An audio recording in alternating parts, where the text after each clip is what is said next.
Okay. Avery Johnson, co-chair of the 2014 All-Star Game here in New Orleans. It's got to be exciting, first of all, to be a part of this, but secondly, to see the All-Star Game coming back to your home city. Yeah, it's really exciting. To come back to New Orleans and be a part of such a great event. I was here for the Super Bowl, and I had a chance to, see what a great city we have in terms of consistently performing when we're on the big stage. And that's what's great about the All-Star 2014. We'll be on the big stage again, and New Orleans does the best job with hotels, food, live entertainment, easy access for fans to get to and from the venues. So it's going to be an exciting weekend. You've seen a lot of these things. New Orleans has only seen it one time. Just give the folks in New Orleans a snapshot of what they can expect to see come February.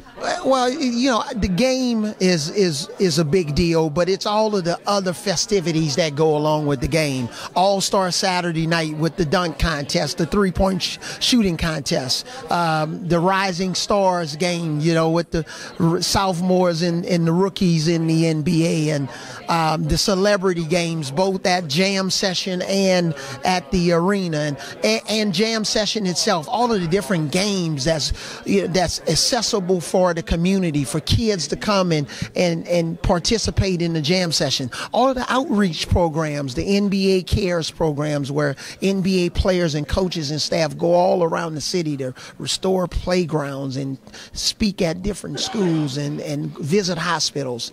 I just think it's going to be great all the way around. It's more than just a 2-hour game on Sunday night, by all means. Now in your role at ESPN, back getting a chance to look at the whole league, your thoughts early on what we've seen in the NBA this season and the Pelicans in particular. Yeah, the season is, gotten off to a fast start, and, the Indiana Pacers are out of the gates, and they look like an undefeated team. They're deeper this year. Their bench was 29th in efficiency last year. Now they're in the upper half of the NBA because they've added C.J. Watson and Scola, but they have two guys at the 2 and 3 spot, Lance Stevenson and Paul George, that are playing lights out basketball.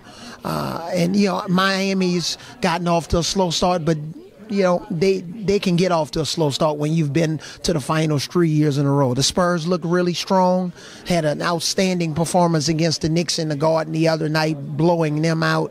The Pelicans, they've gotten off to somewhat of a slow start, but that's not abnormal for a young team and a team that have added some really key pieces, specifically Drew Holiday, Tariq Evans at key positions. But Anthony Davis looks like a stud player. At one point, when we had talked about him on ESPN last week, he was averaging 21 points, 11 rebounds, 4 blocks, and shooting 88% from the field. So he looks like a player on the rise.